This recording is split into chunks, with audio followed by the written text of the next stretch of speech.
Already, we're here with the director from Cannibal Flesh Riot. His name is Gris Grimley. Already.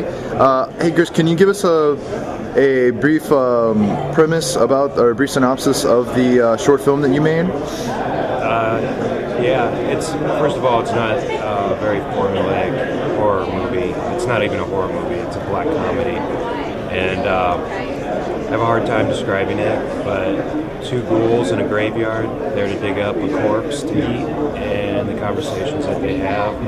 But this night's going to be a little different than any other night because the corpses don't take lightly to being fed on for centuries. So I do a little introduction, and I'm a big fan of William Castle, and I do an introduction to the film, and that introduction explains what a ghoul is, because I think a lot of people get ghouls confused with vampires and zombies. Awesome. What inspired you actually, as far as script-wise, to write a movie like this?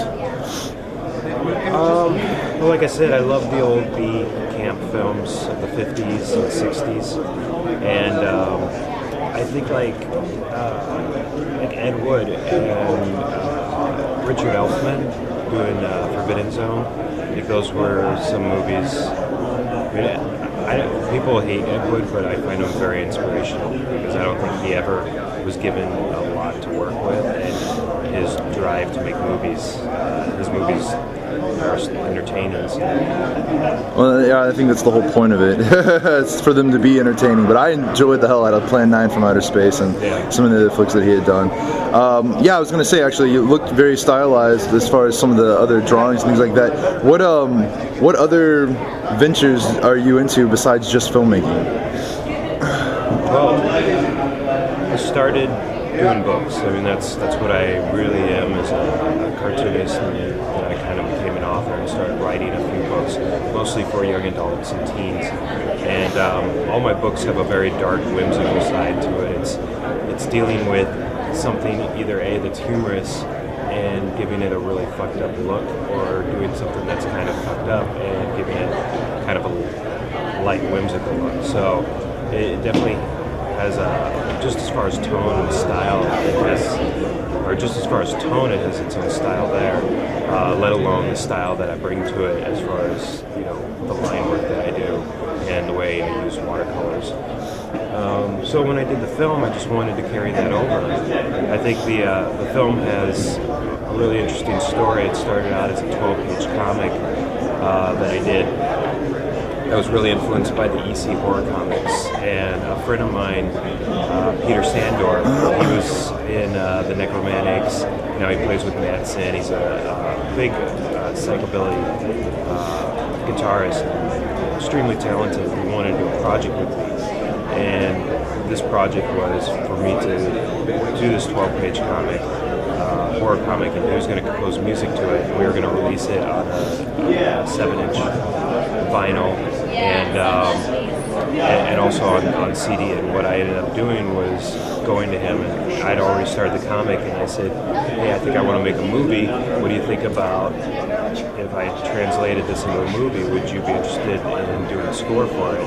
And he said he would, and so we made a movie. Awesome. What did you guys shoot the film on? Was it a 16mm 35, or did you actually use digital? DVX 100. Awesome. Throughout the process, from pre-production to production to post-production, how long did it actually take you to shoot the whole entire film? Well, we finished the film, I think it was close to 2 years, but of course no one got paid for this. We spent $6,000 on this film, and I would say like maybe 2,000 of that was just feeding people. Like, we fed people really well, and you know, it's definitely very stylized. So I had to buy a lot of styrofoam and make gravestones out of it, because I wanted to give it, you know, a very stage presence, something like Plan 9 from Outer Space, but in my opinion a little different, so a little more modern. So there was a time period, we shot it in 7 nights, and there was some stop motion in it, because I'm a big fan of Willis O'Brien and Ray Harryhausen. So there's like some stop motion that resembles them, resembles their style. And I'm also a big fan of Jan Svankmajer, and so I actually use real meat in some of the stop motion scenes. And so that took some time. And there's a lot of time where like I had to get back to work on a book, so everything was shelved away for probably 3 months, and I would go to work on a book and then come back to it. So it was kind of hard, you know. I think overall we could have finished it in, you know, I don't know, maybe a total of 3 months or so, 4 months, but it's just because of all the issues with trying to balance your career, my career as a book illustrator, and doing something that I'm passionate about. I completely understand. So, any other future projects that you have lined up for another short film, such as the Cannibal Flesh Riot? There's 2 other films, short material films that I want to do. Both of them I think will be around 30 minutes. And you know, a lot of people say, "Why are you doing shorts? You can't make your money back." We're actually doing a really good job making our money back on the DVD sales. And I think one of the reasons is because I've already developed a fan base with my book illustrations. Another reason is Peter has a fan base with his music. And so we get a huge crossover of kids that are into psychobilly and horror punk coming in and buying it, as well as people who are fans of my illustrations. So the DVD's been doing really good. But another thing is, I think short films is an art in itself that people don't take seriously. When people do a short film, it's to show, it's almost as a calling card to show people what they could do if they had the money to make a movie, and they don't utilize the fact that this should be a moment to tell a full story in 30 minutes or 45 minutes. I mean, I would rather make a 30-minute film and put a bunch of padding in it and try to stretch it out to a full-length feature. So. Yeah, I agree. I know there's a Robert Rodriguez has a book called Rebel Without a Crew, and in the book he says that it actually takes at least 30 or 40 short films in order to perfect the art. Before you should make that many before you actually make your first feature. And I don't think a lot of people do that. So yeah, it's good to know that. I have a few to do that. Yeah. Well, I mean, 30 or 40, it's all up to the eyes are up to the beholder. But I mean, the fact that you're actually going out there and trying to perfect it in the 30 minutes and really learn from all the experiences. Did you have any kind of issues while you're out on the set? Anything that was troubling as far as continuity or anything like that, since this was your first? Continuity, we did pretty good with continuity. I mean, of course, you're going to have problems. When I started this project, first of all, I didn't go to school for this. I read that book, Rebel Without a Crew, and I read another book, How to Make a Movie for Under $10,000 and Not Go to Jail. That's hilarious. I've read actually the same books.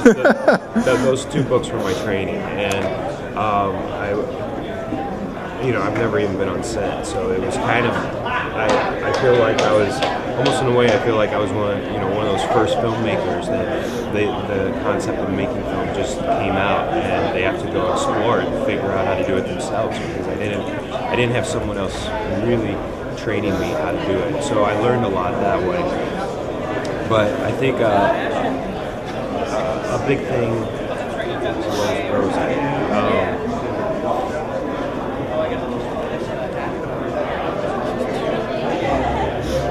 Were there any fun and or cool stories? Anything that sticks out in your mind while you were on the set of the movie? Well, first of all, we shot in the LA area, and it's really difficult to get location there. I mean, you basically have to know someone, and because LA, the cost of living is so high, most people live in apartments. And so the fact that I could find a friend who had a backyard was very, a backyard as big as it was, that let me utilize it and turn it into a graveyard and dig a 6-foot grave in there. It was very unique. And it just so happened that his yard was right next door to a rooster farm. that caused a lot of problems because when I went and checked it out, I'm like, oh, it'll be fine. We're going to be shooting at night. Roosters only crow during the day. But he was raising the roosters for cockfights. So not only would they be throwing cockfight tournaments on like some of the nights that we were shooting, and you'd hear cheering and the cocks going crazy, but they were just pissed off all the time. I mean, there was barely a moment that went by when a rooster didn't crow, and it got to the point where everyone was pretty much sick of roosters by the end of the shoot, and that was very difficult to cut out all the rooster crows. And actually, there are moments where we couldn't, like they crow over dialogue, and we couldn't pull it out. So there's a few moments where you can actually hear a rooster crow.